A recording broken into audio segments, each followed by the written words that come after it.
I can make 1500 calories seem like quite a lot of food. I will eat my first meal around 12 or 1 p.m. It's difficult because it takes around 2 weeks to get used to this. Your body will regulate, your circadian rhythm actually helps do this as well. It's manipulating your body's hormones and hunger signals in our favor. Choose foods that will keep you fuller. Kilo versus 250 grams, same carb component. So which one is going to keep you fuller? It might not work for everyone. Give it a try, see if it works for you.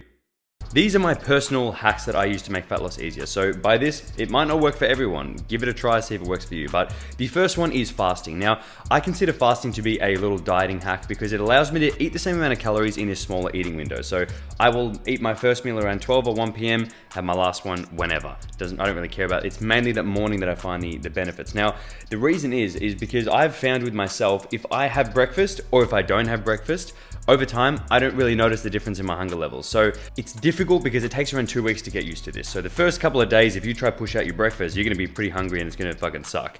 But after a while, your body will regulate, your circadian rhythm actually helps do this as well. And then after a while, you only get hungry at around 11, 12, or whenever you actually get used to eating. So if you want to stick around, you can push through it. And if you get to the point where you're like me and you no longer get really hungry anymore in the mornings, it is a godsend for fat loss because you can eat, it feels like you're eating a lot of food. I can make 1500 calories seem like quite a lot of food because I eat it in a small window. So I've found basically I can go for a longer period of time without food and I don't get hungry as opposed to eating all day and feeling hungry all day. So the soda comes into this is because I do this combination of fasting, caffeine, and soda. So what I do is I wake up and I have an Oxy Shred or a Pride. Lately I've been having a Pride.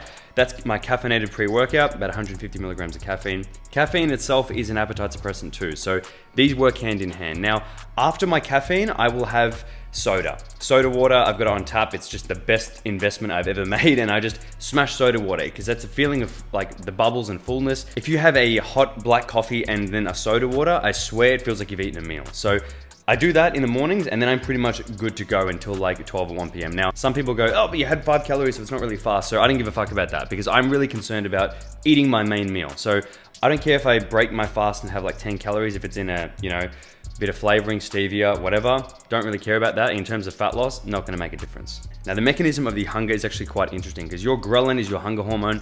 If you eat at the same time every day, your body knows when to increase ghrelin and tell you, let's go eat. So all you're doing is you're basically tricking your body to increase ghrelin at a later time. So now it's the same reason why you don't wake up at 2 in the morning and get hungry.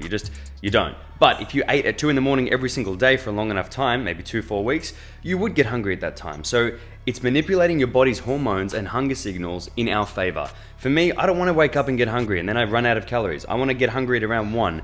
Right now, what's the time?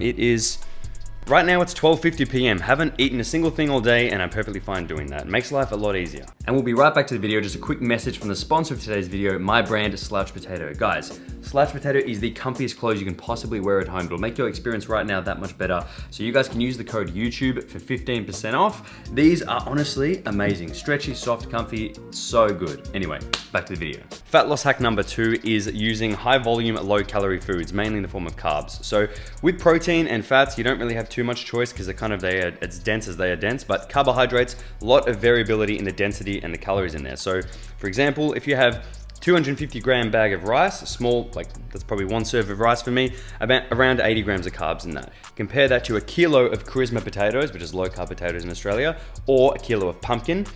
Kilo versus 250 grams, same carb component. So which one is gonna keep you fuller?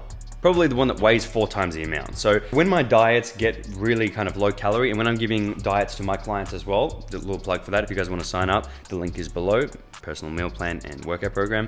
I tend to give ones that are more filling and more enjoyable to eat. So like I will have more potatoes, more pumpkin. Sweet potato, it's okay, but it's still about 20% carbs. But I won't have things like rice or dates or things like that when I'm cutting because I have to eat less of it. So why would I want that? So choose foods that will keep you fuller. And if you're eating things like rice and you're still hungry, just sub them out. If you're eating oats, add a zucchini in there. Weird, but it does the trick. You can do things like that and make sure your carb choices come from high volume, low calorie, low carb options. Fat loss hack number 3 is dealing with sweet cravings. So this is something I've personally experienced as well as what I've seen in my clients. And that is when you're dieting, you really start to get susceptible to wanting something sweet because often you go without it. So what I like to do is just plan and just have something sweet in your diet already that you look forward to. So this does 2 things. 1, it alleviates a sweet tooth that you might have.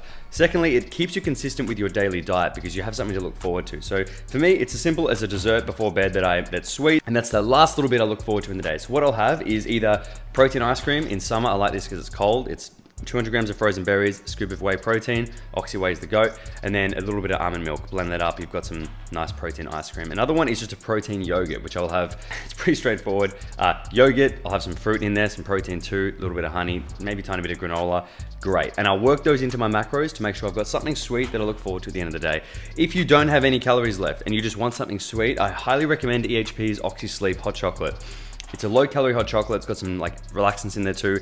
Incredible, really good. You can use Zac10 on EHP Labs as well. But I usually have the dessert, and then I'll also have a Oxy Sleep because I'm a fat fuck. But that is it for this video, guys. I hope you enjoyed this. 3 fat loss hacks that I guarantee will help you get the results you'd like. So if you did enjoy this or took something out of it, just leave a nice little comment below for the algorithm, and maybe give us a like too. That would be appreciated.